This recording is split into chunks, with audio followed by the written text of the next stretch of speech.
Hello student, ray optics के अंदर अपन लोग प्रकाश का अपवर्तन कंप्लीट कर चुके थे। आज अपने जो टॉपिक स्टार्ट करने जा रहे हैं वो है रिफ्रैक्टिव इंडेक्स या अपवर्तनांक। देखो, आज के लेक्चर में आपको अपवर्तनांक के बारे में पूरा फील दिया जाएगा कि रियल में अपवर्तनांक है क्या। ठीक है, क्योंकि इसके बारे में आपको पता होना बहुत ज्यादा जरूरी है। आगे के जितने भी टॉपिक्स आने वाले हैं वो इस टॉपिक से रिलेट रहेंगे। आप प्रिज्म पढ़ोगे, लेंस पढ़ोगे, टेलीस्कोप पढ़ोगे, ठीक है, माइक्रोस्कोप पढ़ोगे, उसके अंदर आप इसके बारे में बहुत सा कंसेप्ट रहेंगे। तो इसलिए आपको अपवर्तनांक के बारे में अच्छे से नॉलेज होना चाहिए। तो इस लेक्चर के अंदर आपको अपवर्तनांक का पूरा फील दिया जाएगा कि रियल में ये है। तो बने रहिए मेरे साथ फिजिक्स हाई 10। तो आज अपने स्टार्ट करने जा रहे हैं रिफ्रैक्टिव इंडेक्स। रिफ्रैक्टिव इंडेक्स जिसको आप RI से लिखते हो शॉर्ट में, या इसको बोलते हैं अपवर्तनांक। अपवर्तनांक देखो, रिफ्रैक्टिव इंडेक्स अपन लोगों ने प्रकाश के अपवर्तन में सेकंड लॉ पढ़ा था, स्नेल का लॉ। स्नेल लॉ क्या था?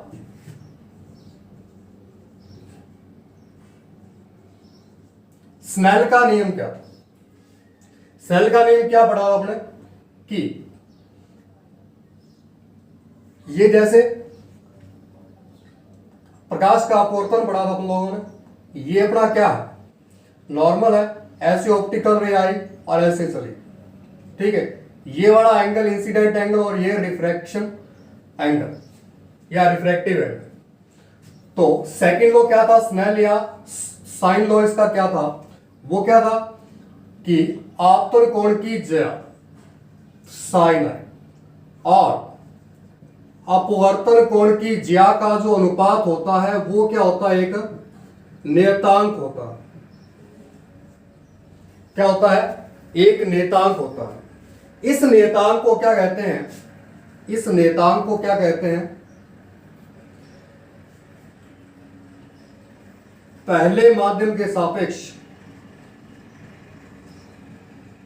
पहले माध्यम के सापेक्ष दूसरे माध्यम का अपवर्तनांक।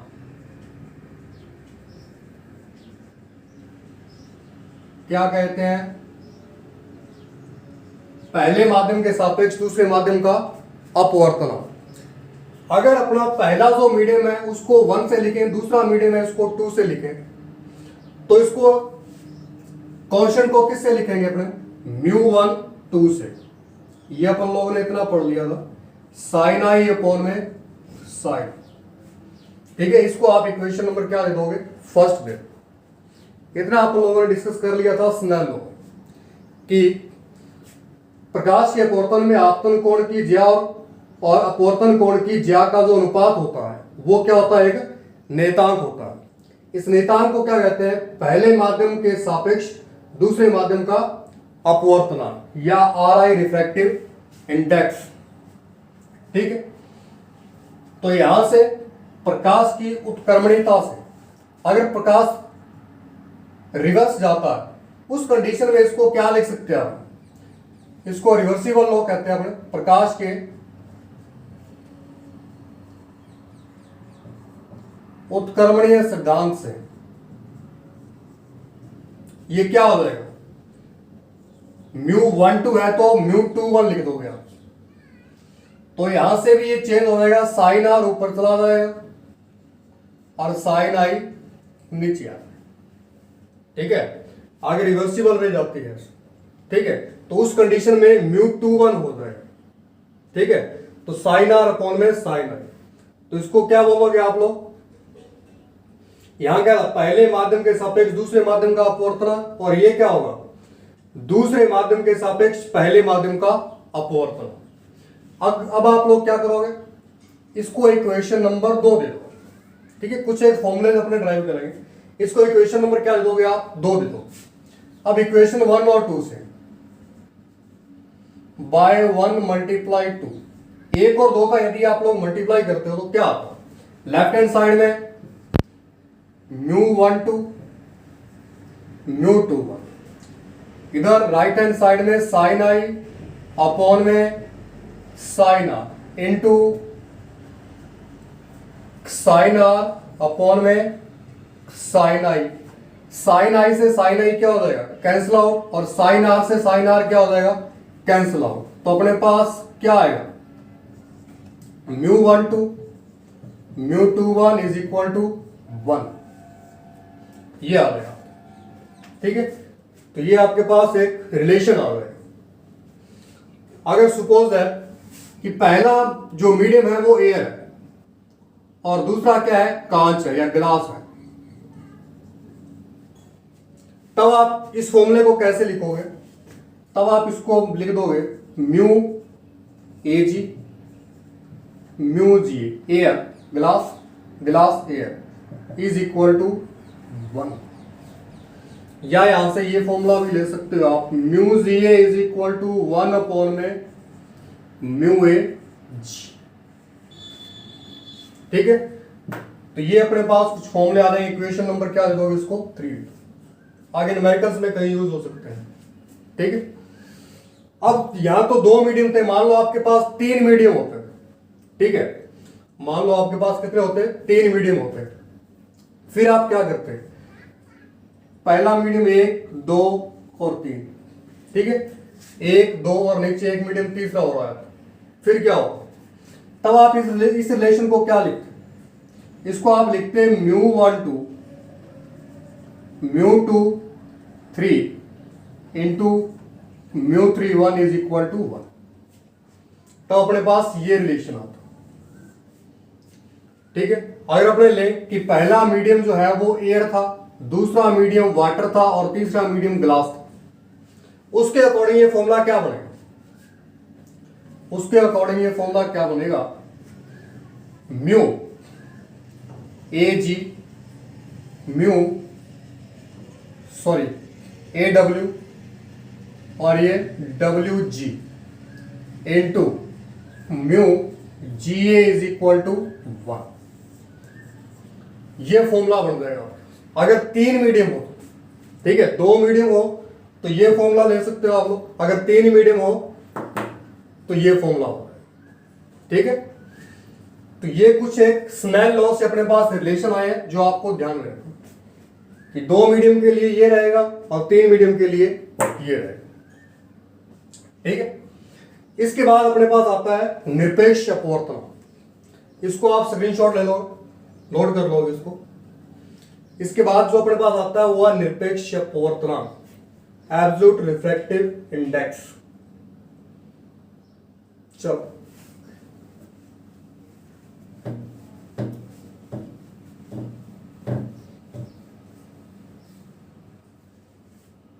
देखो इक्वेशन जो अपने पास है, फर्स्ट इक्वेशन जो है वो क्या थी, उसको आपने यहां लिख लेते हैं, आगे यूज करेंगे। μ12 is equal to sine i upon में साइन आर, ये इक्वेशन 1 थी। ठीक है, ये इक्वेशन 1 थी। अब देखो निरपेक्ष अपवर्तनांक क्या होता है, निरपेक्ष अपवर्तनांक एब्सोल्यूट रिफ्रैक्टिव इंडेक्स। ये क्या होता है, ये कहते हैं कि यदि पहला माध्यम निर्वात हो, यदि पहला माध्यम क्या हो, निर्वात हो, तो पहले माध्यम के सापेक्ष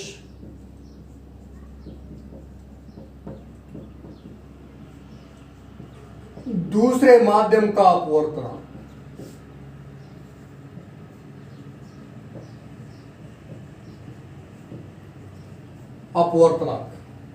क्या कहलाता है, निरपेक्ष अपवर्तनांक कहलाता है।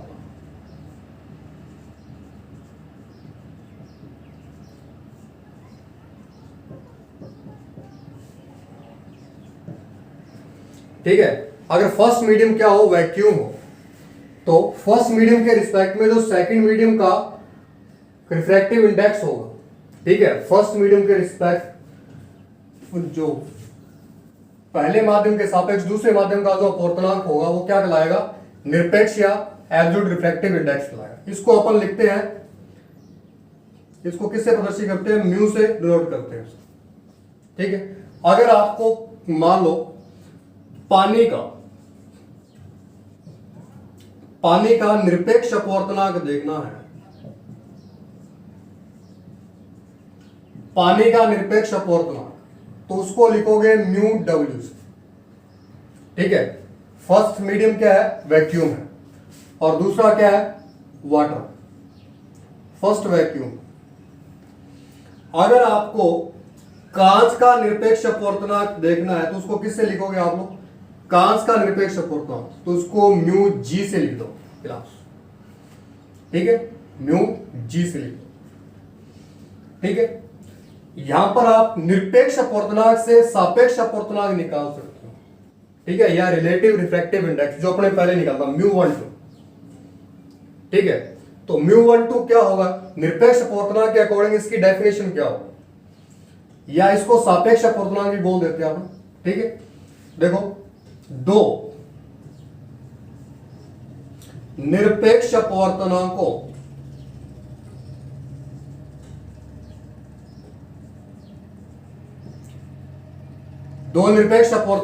का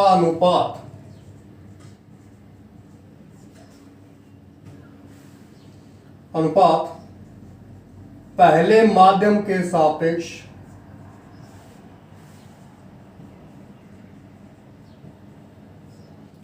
दूसरे माध्यम का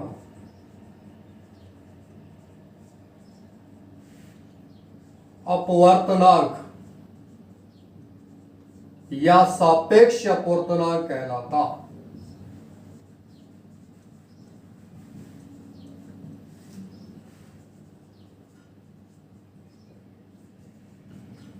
ठीक है, क्या कहता है कि दो निरपेक्ष अपवर्तनांकों का जो रेशो होगा, अनुपात, ठीक है, वो पहले माध्यम का दूसरे माध्यम के सापेक्ष अपवर्तनांक यानी कि μ12 होगा।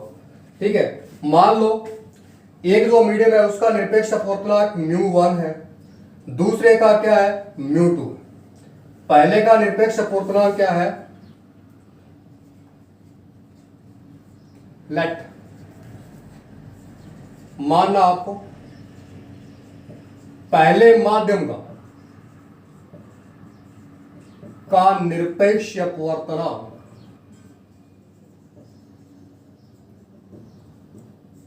μ1, दूसरा कोई और मीडियम है उसका निरपेक्ष अपवर्तनांक कितना मान लोगे, μ2। ठीक है, तो अपवर्तनांक सापेक्ष अपवर्तनांक क्या होगा इसका,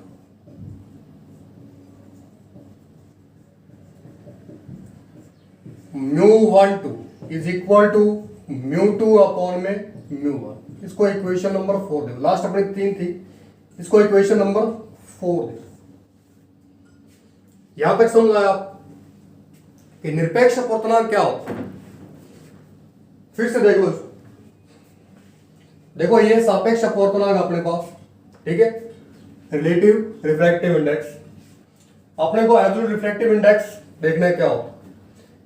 यदि पहला माध्यम क्या हो, अपना निर्वात हो, वैक्यूम, पहला माध्यम निर्वात हो, तो पहले माध्यम के सापेक्ष जो दूसरे माध्यम का अपवर्तनांक होगा, इसके रिस्पेक्ट में जो इसका रिफ्रैक्टिव इंडेक्स होगा वो क्या होगा, निरपेक्ष अपवर्तनांक। वो क्या होगा, निरपेक्ष अपवर्तनांक होगा। अगर पहला मीडियम क्या है, वैक्यूम, इसको किससे डिनोट करते हैं आप लोग, म्यू से। अगर पानी का निरपेक्ष अपवर्तनांक लिखना है तो म्यू डब्ल्यू से लिखोगे आप, अगर कांच का लिखना है तो म्यू जी से लिखो। ठीक है, अब μ12 के डेफिनेशन कैसे बनाएंगे अपन लोग, निरपेक्ष अपवर्तनांक के अकॉर्डिंग, कि दो निरपेक्ष अपवर्तनांकों का जो अनुपात है, दो निरपेक्ष अपवर्तनांकों का जो अनुपात है वो पहले माध्यम के सापेक्ष दूसरे माध्यम का क्या कहलाता है, अपवर्तनांक कहलाता है, सापेक्ष अपवर्तनांक कहलाता है। ठीक है, जैसे मान लो पहला जो मीडियम है उसका निरपेक्ष अपवर्तनांक μ1 है ना, दूसरे का कितना है, μ2 है। तो सापेक्ष अपवर्तनांक μ1 2 क्या होगा, μ2 अपॉन में μ1। ये ध्यान रखना, क्या होगा μ2 अपॉन μ1। आगे डेरिवेशन और न्यूमेरिकल्स के अंदर भी आप लोग यूज करोगे इसको, ये जो फॉर्मूले आप प्राप्त कर रहे हो। अब देखो आप इक्वेशन 1 और 2 से, बाय इक्वेशन 1 एंड 2, समीकरण 1 और 2 से, ये भी μ1 2 और ये भी क्या है μ1 2, दोनों का कंपेयर करोगे तो क्या आएगा, तुलना करने में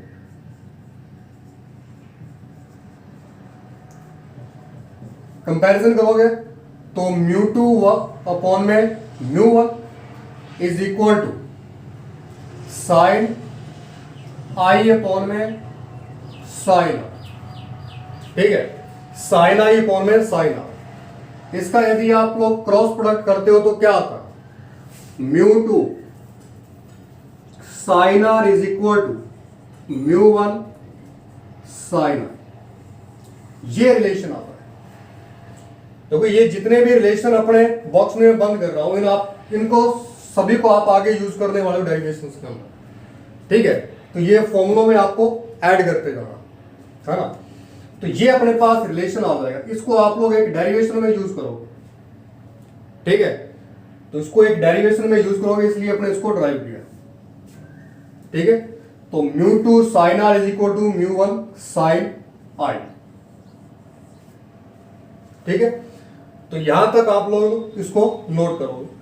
निरपेक्ष अपवर्तनांक पढ़ा आपने और एक रिलेशन निकाला, इक्वेशन नंबर क्या दे देंगे अपन इसको 5 दे देंगे, ठीक है। ये फॉर्मूला ध्यान में रखना आपको, ये फॉर्मूला ध्यान में रखना और ये फॉर्मूला ध्यान में रखना, ठीक है। और ये रिलेशन जो है ये ध्यान में रखना, ये जो रिलेशन निकाला आपने इसको ध्यान रखना, आगे डेरिवेशंस में यूज करने वाले हैं, ठीक है।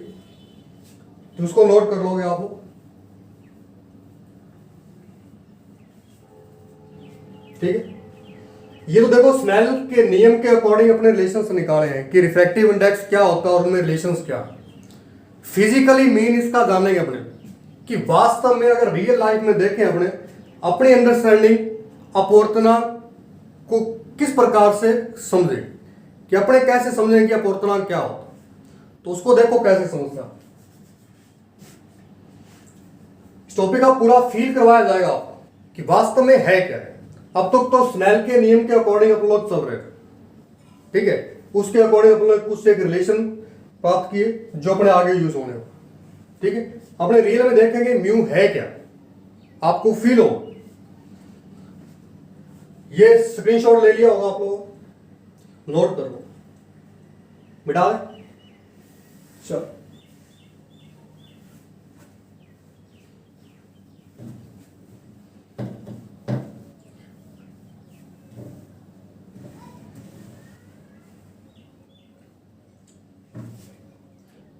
देखो ये तो रे ऑप्टिक्स के अकॉर्डिंग अपने म्यू के फॉर्मूले पढ़े, रे ऑप्टिक्स के अकॉर्डिंग, ठीक है।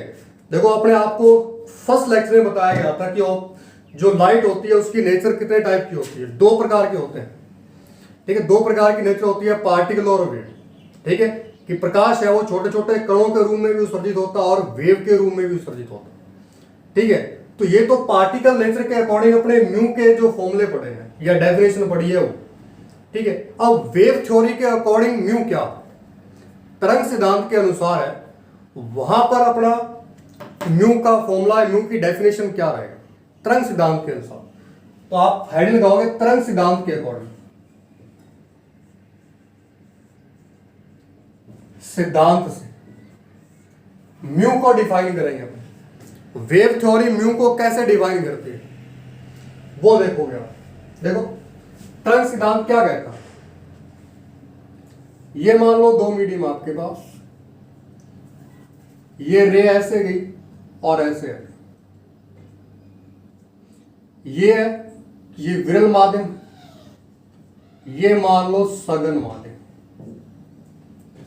ठीक है। इस जो फर्स्ट मीडियम है ये फर्स्ट है, ये सेकंड है। फर्स्ट मीडियम के अंदर जो रे आ रही है इसकी वेलोसिटी मान लेंगे अपने कितनी है v1, ठीक है। जो सेकंड मीडियम के अंदर जाती है तो उसकी वेलोसिटी क्या हो जाती है, चेंज हो जाती है, कितनी हो जाती है v2, ठीक है, हमने पढ़ा था कि प्रकाश का अपवर्तन का रीजन कि भिन्न भिन्न माध्यम में प्रकाश का वेग क्या होता है, अलग अलग होता है। ठीक है, अगर विरल माध्यम होगा तो उसमें प्रकाश का वेग क्या होगा, ज्यादा होगा। अगर विरल से सघन में चलेगी तो सघन माध्यम में प्रकाश का वेग क्या हो जाएगा, कम हो जाएगा, चेंज होगा। तो अपने मान लेंगे फर्स्ट मीडियम जो है उसके अंदर वेलोसिटी कितनी है इसकी, v1। ठीक है, और सेकंड जो मीडियम है इसके अंदर इसकी वेलोसिटी कितनी है, v2। ठीक है, तो अब वेव थ्योरी के अकॉर्डिंग क्या, अपवर्तनांक वेव थ्योरी के अकॉर्डिंग क्या होगा, रेशो ऑफ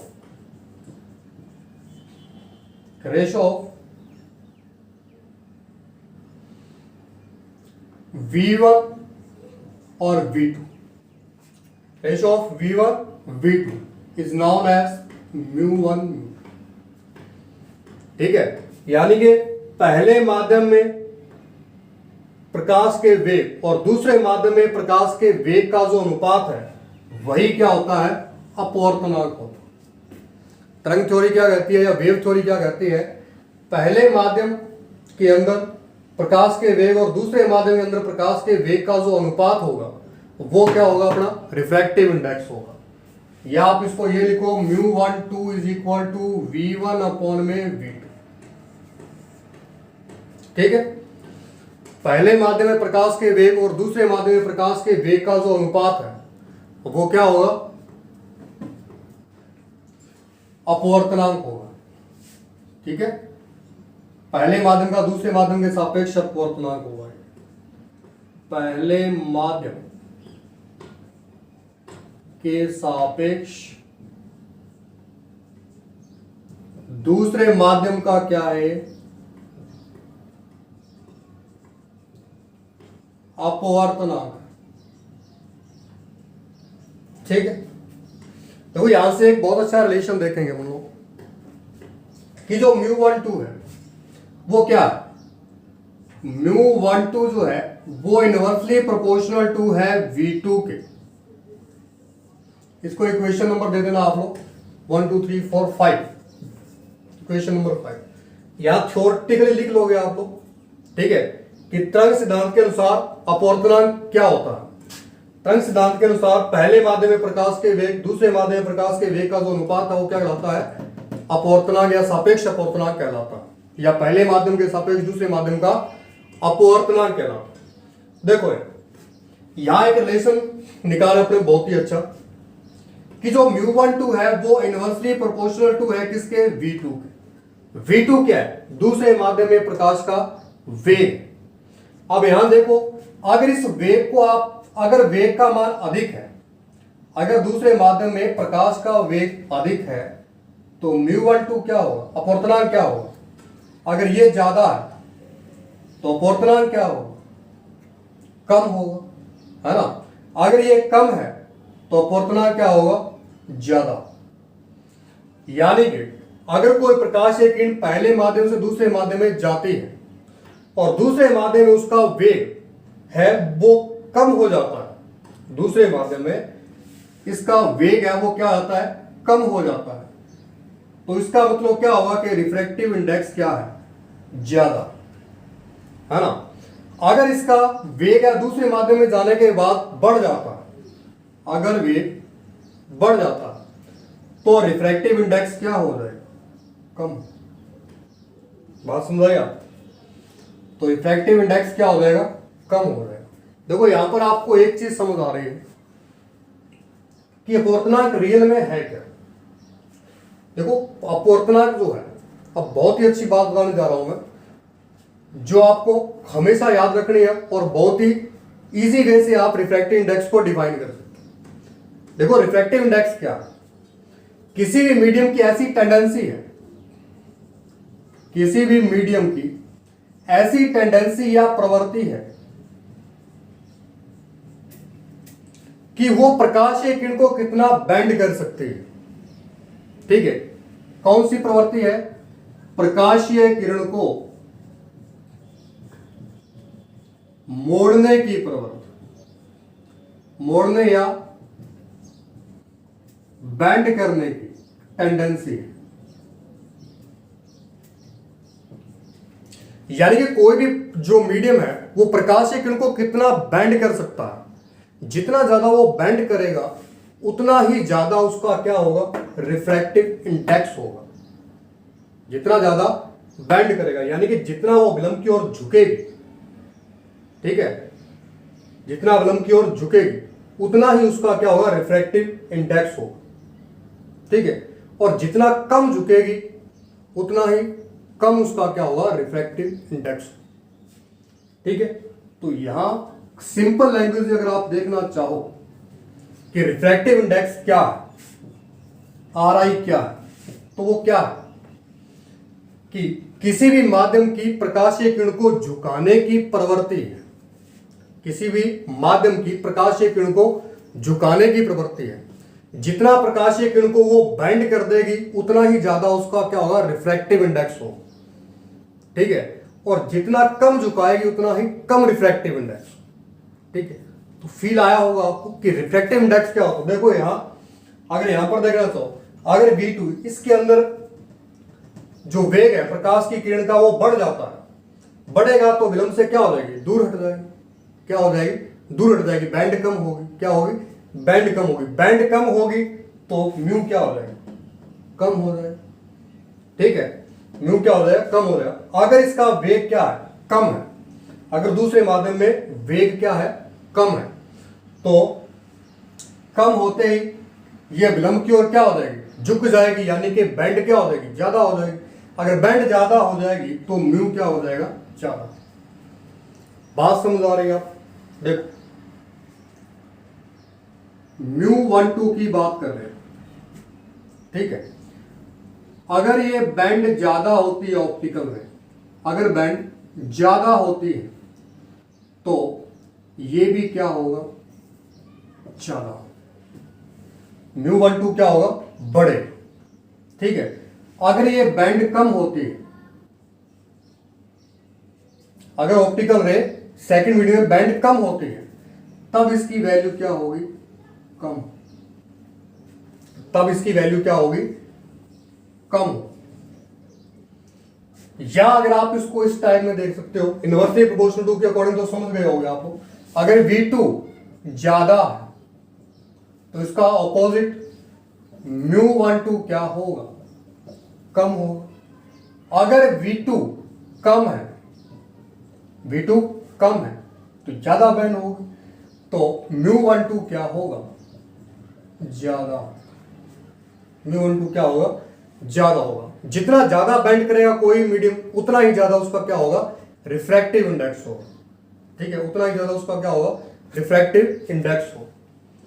तो इस प्रकार से आप लोग समझ सकते हो, ठीक है, कि वेव थ्योरी के अकॉर्डिंग क्या होता है, V1 अपॉन में V2।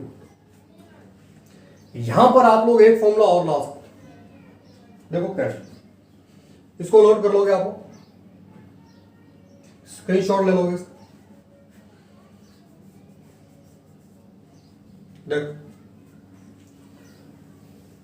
वेव थ्योरी के अकॉर्डिंग समझ गए आप लोग कि अगर वेलोसिटी सेकंड मीडियम में ज्यादा है तो रिफ्रैक्टिव इंडेक्स कम होगा, अगर वेलोसिटी कम है तो रिफ्रैक्टिव इंडेक्स ज्यादा, ठीक।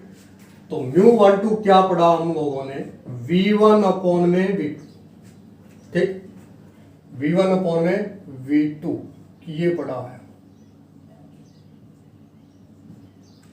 ठीक। अब जो रिफ्रैक्शन होता है इसके अंदर जो है रेस की फ्रीक्वेंसी है वो चेंज नहीं होती, फ्रीक्वेंसी चेंज नहीं होती, फ्रीक्वेंसी भी रहती। देखो 11th क्लास में वेव मोशन पढ़ा था, क्या पढ़ा था, वेव मोशन पढ़ा था। वहां आपने एक रिलेशन निकाला था, एक रिलेशन निकाला था, याद करो आप लोग, एफ लैम्डा एंड वी में क्या रिलेशन था, वेव मोशन में आपने ये रिलेशन निकाला है, एफ लैम्डा और वी में क्या था, v is equal to f lambda, ये रिलेशन पढ़ा था, ठीक है। देखो इसके फर्स्ट जो मीडियम है इसमें वेलोसिटी v1, सेकंड जो मीडियम है उसमें वेलोसिटी v2। अब वेवलेंथ जो है तरंग दैर्ध्य है, फर्स्ट मीडियम में सपोज दैट लैम्डा 1 और दूसरे में कितना हो गया लैम्डा 2। पहले में कितना था लैम्डा 1, जैसे ही दूसरे मीडियम में गया तो वेवलेंथ क्या होगी इसकी चेंज होगी, अगर डेंसर है तो कम हो जाएगी और रेयर है तो बढ़ जाएगी, ठीक है। तो लैम्डा 2 क्या हो गया, इसमें वेवलेंथ होगी। फ्रीक्वेंसी है वो कभी भी चेंज नहीं होती। फ्रीक्वेंसी क्या होती है, मान लो 1 सेकंड में आप लोग 4 वेव भेज रहे हो तो आगे 4 ही जाएंगे, फ्रीक्वेंसी चेंज नहीं होती। हाँ इंटेंसिटी चेंज हो जाती है, तीव्रता चेंज हो जाती है, एक मीडियम से दूसरे मीडियम में जाती है तो इंटेंसिटी क्या होती है चेंज हो जाती है, क्योंकि पार्शियल फॉर्म में रिफ्लेक्शन भी होता रहता है, ठीक है। तो जो रिफ्रैक्शन होता है इसके अंदर फ्रीक्वेंसी क्या रहती है सेम रहती है। देखो यहां पर जो फर्स्ट मीडियम है इसमें V1 अगर मैं लिखूं तो वो क्या होगा एफ लैम्डा, ठीक है। V2 यदि मैं लिखूं तो वो क्या होगा एफ लैम्डा, ठीक है। अब V1 और V2 की वैल्यू यहां रखता हूं, देन μ12 इक्वेशन नंबर कितना भाई अपना 4 5 जो भी था वो, तो μ12 कितना हो जाएगा अपना एफ लैम्डा 1 अपॉन में एफ लैम्डा 2, एफ से एफ मर गया, देन μ12 लैम्डा 1 अपॉन में लैम्डा 2। एक फॉर्मूला अपने पास और आ गया वेवलेंथ की फॉर्म, वेव थ्योरी के अकॉर्डिंग समझ रहे हैं आपने कि लैम्डा 1 अपॉन में लैम्डा 2 ये आ गया, ठीक है। कि फर्स्ट मीडियम में इसकी वेवलेंथ लैम्डा 1 थी, सेकंड में कितनी होगी लैम्डा 2 होगी, ठीक है। वी एफ और लैम्डा में रिलेशन, रिफ्लेक्शन में फ्रीक्वेंसी पर कोई चेंज नहीं होता, ठीक है। तो V1 is equal to f lambda 1, V2 is equal to f lambda. इसकी वैल्यूज जैसे ही आप यहां पुट करो तो μ12 कितना लैम्डा 1 अपॉन में लैम्डा। अब यहां एक चीज और देखो आप लोग, यहां से मैं क्या लिख सकता हूं μ12 इनवर्सली प्रोपोर्शनल टू लैम्डा 2, ये लिख सकते हैं हम μ12 इनवर्सली प्रोपोर्शनल टू लैम्डा 2। अब यहां देखो लैम्डा 2 अगर बढ़ेगा, लैम्डा 2 अगर इंक्रीज होगा तो μ12 क्या होगा कम होगा। लैम्डा 2 अगर बढ़ेगा तो μ12 क्या होगा कम होगा। लैम्डा 2 अगर कम होगा तो μ12 क्या होगा बढ़ेगा, ठीक है। अब यहां देखो आप लोग बहुत ही अच्छा कंसेप्ट समझ आएगा आपको कि मान लो एक ही मीडियम है, एक ही मीडियम मान लो प्रिज्म है आपका, ठीक है। प्रिज्म आगे पढ़ोगे आप लोग, वहां डिटेल से पढ़ेंगे, यहां पर थोड़ा सा देखो आप लोग। प्रिज्म को आप प्रिज्म से जैसे ही आप एक वर्णी प्रकाश आप करवाते हो 7 रंगों में क्या होता है विभक्त हो जाता है। अब यहां जो मीडियम है वो म्यू है, यहां जो मीडियम है वो क्या है म्यू है। अब आप लोग पहली जो रे होती है वो क्या होती है रेड होती है, लास्ट जो होती है वो क्या होती है वॉयलेट बैंगनी, ठीक है। अब रेड जो रे है वो क्या होती है कम बैंड होगी और जो वॉयलेट है वो क्या होगी ज्यादा बैंड होगी। रीजन क्योंकि रेड रे का जो वेवलेंथ है वो क्या रहती है ज्यादा रहती है किससे वॉयलेट से। अब मीडियम देखो एक ही है म्यू, इसका मीडियम क्या है एक ही है म्यू, लेकिन वेव अलग अलग होने अलग अलग कलर की वजह से उनकी जो अपवर्तनांक है वो कम ज्यादा रहेगा, ठीक है। अगर रेड है तो वो कम बैंड होंगी। कम बैंड क्यों होगी क्योंकि रेड रे जो होती है उसका जो तरंग दैर्ध्य है वो क्या रहता है ज्यादा रहता है। तो तरंग दैर्ध्य को वेवलेंथ को आप जैसे ही बढ़ाओगे तो म्यू क्या हो जाएगा अपने आप कम हो जाएगा। म्यू कम होगा तो ये बैंड क्या होगी कम होगी। म्यू की क्या बताई मैंने आपको बैंड करने की टेंडेंसी होती है मीडियम की। अब जो वॉयलेट है ये जो वॉयलेट है ये ज्यादा बैंड होगी। लास्ट वाली जो ऑप्टिकल रे वॉयलेट है, वॉयलेट ज्यादा बैंड होगी। ज्यादा क्यों होंगी क्योंकि रेड के कंपेयर में इसका जो लैम्डा है वो क्या रहता, कम रहता। लैम्डा कम होगा, लैम्डा कम होगा तो इसके लिए μ12 क्या हो, ज्यादा हो। देखो मीडियम एक ही है, मीडियम क्या है, एक ही है, लेकिन अलग अलग रंगों के प्रकाश की किरणों के कारण उनके क्या हो गए, रिफ्रैक्टिव इंडेक्स अलग अलग हो। रेड रे थी तो उसके लिए म्यू क्या, ज्यादा काम कर रहा है, सॉरी कम काम कर रहा है, और वॉयलेट थी तो उसके लिए म्यू क्या काम कर रहा है, कम काम। ठीक है, तो इस प्रकार से आप लोग वेव थ्योरी से आप इसको समझ। तो यहां तक अपने कितने फॉर्मूले डिस्कस किए इसके, μ12 के, तो उनको अपन लोग देख लेते। तो अपवर्तनांक के जो फॉर्मूले हैं वो कितने हैं। पहला फॉर्मूला स्नेल लॉ से साइन आई अपॉन में साइन आर, दूसरा v1 अपॉन में v2, तीसरा लैम्डा 1 बाय लैम्डा 2। ये तीन फॉर्मूले ध्यान में रखने हैं। रिफ्रैक्टिव इंडेक्स, ठीक है, तीन फॉर्मूले आपको रिफ्रैक्टिव इंडेक्स, ये स्नेल लॉ से और ये दोनों वेव थ्योरी से। ठीक है, तो रिफ्रैक्टिव इंडेक्स आपको समझाया होगा कि रियल में है क्या, कि किसी भी मीडियम की ऐसी टेंडेंसी है कि वो कितना उसको बैंड कर सकते। ठीक है, जितना ज्यादा वो बैंड करेगा ऑप्टिकल रे को, उतना ही ज्यादा उसका क्या होगा, रिफ्रैक्टिव इंडेक्स होगा। जितना कम बैंड करेगा उतना ही कम रिफ्रैक्टिव इंडेक्स। ठीक है, और यहां बहुत ही अच्छा कंसेप्ट पढ़ा हमने कि भिन्न भिन्न रंगों के प्रकाशीय किरणों के लिए जो अपवर्तनांक है वो भिन्न भिन्न होता है।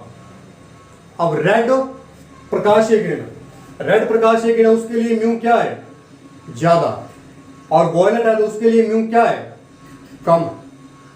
ठीक है, सॉरी, रेड के लिए तो म्यू क्या है, कम है, और इसके लिए म्यू क्या है, ये ज्यादा। रीजन वेवलेंथ, क्योंकि रेड की वेवलेंथ ज्यादा होती है तो लैम्डा ज्यादा होने से म्यू क्या हो जाए, कम हो जाए। ठीक है, इसको प्रिज्म में भी अच्छे से अपने डिस्कस करेंगे। ठीक है, इसी प्रकार वॉयलेट है, इसकी वेवलेंथ कम होने के कारण ये कम हुआ तो म्यू क्या हो गया, बढ़ गया, तो ये क्या हो गई, ज्यादा बढ़। ठीक है, तो ये अपना था रिफ्रैक्टिव इंडेक्स। तो इतना आप लोग नोट करो, इसके बाद आगे चलते हैं। स्क्रीनशॉट लेवल्स, तो अब तक आप लोगों ने तीन फॉर्मूले पढ़ लिए μ12 के, साइन आई अपॉन में साइन आर, v1 अपॉन में v2 और लैम्डा 1 अपॉन में लैम्डा। ये तीनों ध्यान में रखें, मिटा दें।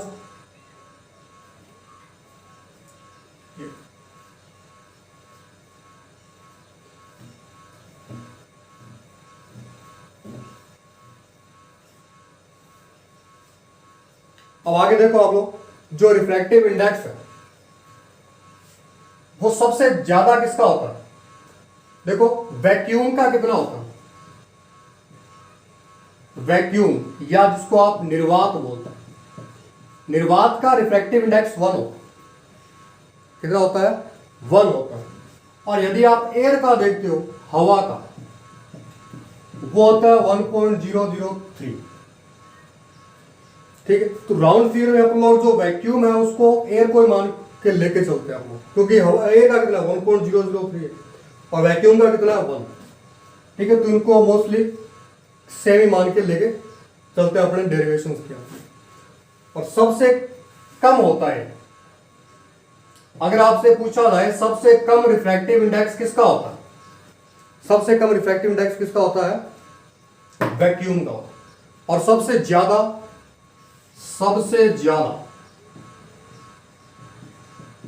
रिफ्रैक्टिव इंडेक्स किसका होता है, हीरे का। सबसे ज्यादा रिफ्रैक्टिव इंडेक्स किसका होता है, हीरे का होता है। कितना, 2.4। ठीक है, 2.41 सबसे ज्यादा रिफ्रैक्टिव इंडेक्स हीरे का होता है। तो ये आपको ध्यान रखना है, नोट लगा लोगे। आगे देखो आप कि अपवर्तनांक और अपवर्तन को प्रभावित करने वाले कारक, इफेक्टिव फैक्टर, प्रभावित करने वाले कारक। प्रभावित करने वाले कारक अपवर्तनांक।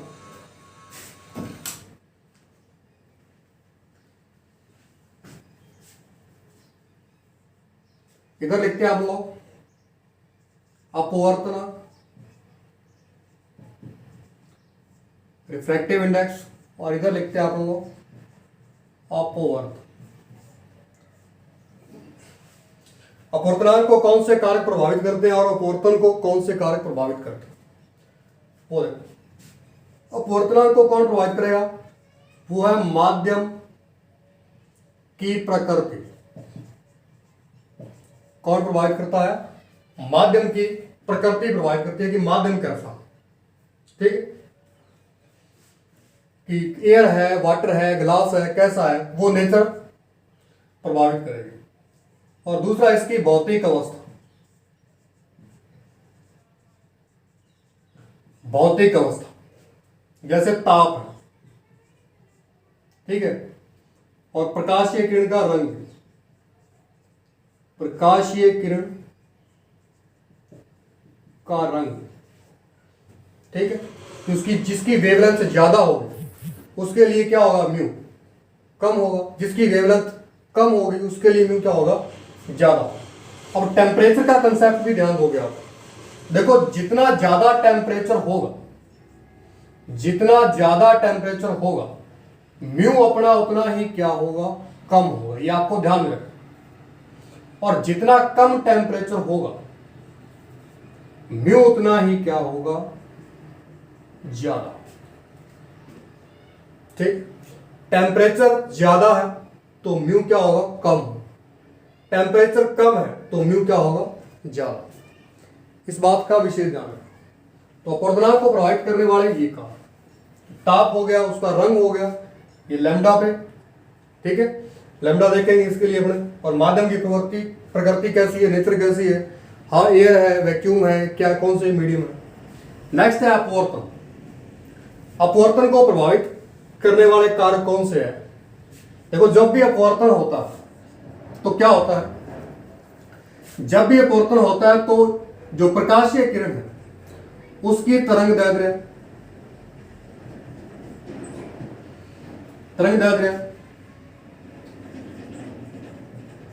आवृत्ति, ये क्या हो जाती है?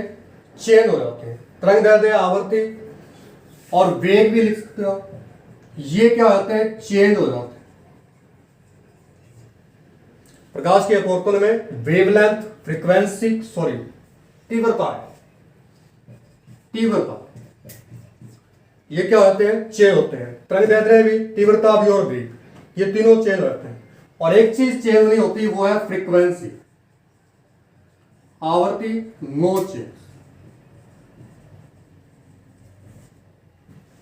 ठीक है। ये आपको ध्यान रखना है कि अपवर्तनांक के इफेक्टिव फैक्टर ये हैं और अपवर्तन के ये है कि जब भी प्रकाश का अपवर्तन होगा तो वेवलेंथ, तीव्रता और वेग क्या हो जाएंगे? चेंज हो जाएंगे, ठीक है, लेकिन फ्रीक्वेंसी चेंज नहीं होती, ठीक है। तो ये आपको ध्यान रखना थोड़ा सा। तो मेनली अपने म्यू की बात कर रहे थे, रिफ्रैक्टिव इंडेक्स। तो म्यू के बारे में आपको यही ध्यान रखना है कि जो म्यू है, ठीक है, वो क्या होता है? V2 के प्रोपोर्शनल टू, ठीक है, लैम्डा 2 के इनवर्सली प्रोपोर्शनल टू, लैम्डा 2 के इनवर्सली प्रोपोर्शनल टू, और टेम्परेचर के भी क्या रहता है? इनवर्सली प्रोपोर्शनल टू रहता है, ठीक है। तो ये चीज आपको इजीली इतने कंसेप्ट में ध्यान रहेगा। और साइन आई कौन साइन आर में होता है, ठीक है। तो ये था अपना रिफ्रैक्टिव इंडेक्स। उम्मीद है कि आपको अच्छे से समझाया होगा। नेक्स्ट लेक्चर में इसके कुछ न्यूमेरिकल्स लेके चलेंगे अपने। Thank you.